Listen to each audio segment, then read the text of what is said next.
Hello my dear viewers, আসসালামু আলাইকুম। Welcome back to my channel আরবিলাতাস কিচেন। আজকে আমি আপনাদের জন্য নিয়ে এসেছি একটি আঞ্চলিক ফুড রেসিপি। আর আমার আজকের রেসিপিটি হচ্ছে চিংড়ি মাছ দিয়ে পুঁই শাক। তো এই চিংড়ি মাছ দিয়ে পুঁই শাক অনেক অঞ্চলেই খেয়ে থাকে।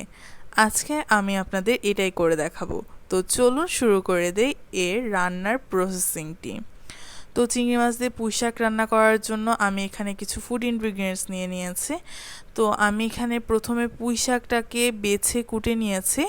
আর এখানে একটা আলু আমি একটু লম্বাটে করে ফ্রেঞ্চ ফ্রাই যেভাবে স্লাইস করে ওইভাবে স্লাইস করে নিয়েছি।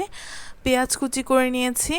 আর মরিচগুলোকে চিড়ে নিয়েছি। আদা বাটা নিয়েছি, রসুন বাটা নিয়েছি, লবণ নিয়েছি, সাদা সয়াবিন তেল নিয়েছি। আর নিয়েছি এখানে আমি চিংড়ি মাছ খুব ভালো করে ধুয়ে নিয়েছি, কুচো চিংড়ি যেটা ওইটা ছোট সাইজের।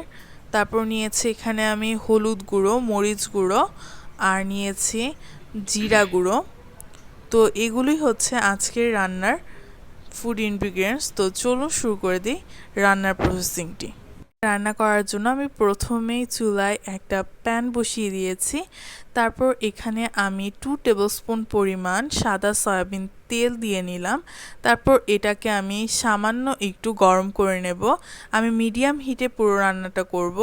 দেন যে চিরা কাঁচামরিচটা ছিল আর যে পেঁয়াজ কুচি করা ছিল সেটাকে আমি দিয়ে নিলাম। দিয়ে এটাকে খানিকক্ষণ আমি ভেজে নেব। এটা যখন একটু নরম হয়ে যাবে তখন আমি এখানে দিয়ে নিচ্ছি চিংড়ি মাছগুলো এটা দিয়ে আমি এই চিংড়ি মাছগুলো সহ এটাকে ভেজে একটু কষিয়ে নেব। আমার পেঁয়াজটাকে যখন কালার চেঞ্জ হয়ে যাবে, আপনারা দেখুন আমার চিংড়ি পেঁয়াজ সবগুলোরই একটু কালার চেঞ্জ হয়ে এসেছে। এটা 5 মিনিট ধরে রান্না করেছি। দেন এখানে আমার টেস্ট অনুযায়ী আমি কিছুটা পরিমাণ লবণ অ্যাড করেছি। এখানে আমি 1.5 চা চামচ পরিমাণ লবণ অ্যাড করেছি। তারপর এখানে আমি 1 টিস্পুন পরিমাণ আদা বাটা এবং 1 টিস্পুন পরিমাণ রসুন বাটা অ্যাড করে নিলাম। দেন এটাকে নেড়ে চেড়ে আমি আর একটু ভালো করে কষিয়ে নেব। আমার তরকারিটা আমি যত ভালো করে কষাবো তত টেস্টি হবে। তারপর এখানে আমি 1/4 কাপের মতন পানি অ্যাড করে নিলাম। তারপর এখানে 1/2 টিস্পুন পরিমাণ হলুদ গুঁড়ো এবং 1 টিস্পুন পরিমাণ মরিচগুলো অ্যাড করে নিলাম।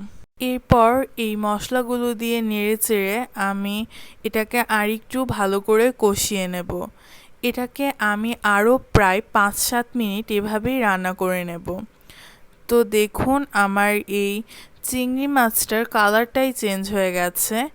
তারপর এখানে আমি আমার যে ভেজিটেবলস অর্থাৎ একটা আলু আর 1/2 কেজি পুঁই শাক দিয়ে এটাকে মিশিয়ে নেব।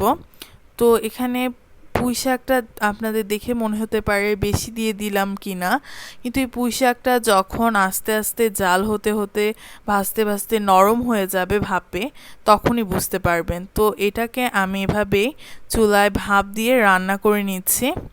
তো এটা আমি 10 মিনিট এভাবে ভাপে রান্না করে নেওয়ার পরে দেখুন কতটা নরম হয়ে গেছে। আর এখানে আমি কোনো পানি অ্যাড করব না, কারণ এই পুঁই শাক থেকে যতটা পানি আসবে সেই পানিতে এটা রান্না হয়ে যাবে। আপনাদের যদি পানি না ওঠে সেই ক্ষেত্রে আপনারা এখানে 1/2 কাপ পরিমাণ পানি অ্যাড করতে পারেন। তো দেখুন এখানে আমার কোনো পানি অ্যাড করিনি আমি, কতটা ঝোল উঠেছে। তো আমার এটা অলমোস্ট হয়ে গেছে। এখন এটাকে আমি সার্ভ করে নেব। তো দেখুন এটাকে আমি সার্ভ করে নিয়েছি, কতটা ডিলিশিয়াস মনে হচ্ছে। আপনার সাদা ভাতের সাথে এটা খুব সহজেই সার্ভ করতে পারেন। আর যে কেউ এটা খেয়ে বাহবা তো দেবেই। আর আমার এই রেসিপিটি ফলো করে আপনারা এটা বাসায় তৈরি করবেন আমি আশা করি। আর আমার রেসিপিটি যদি আপনাদের ভালো লেগে থাকে তাহলে লাইক, কমেন্ট আর শেয়ার করতে ভুলবেন না। আর আমার চ্যানেলকে সাবস্ক্রাইব করে আমার সঙ্গেই থাকবেন আর আমার জন্য দোয়া করবেন। Thank you everyone.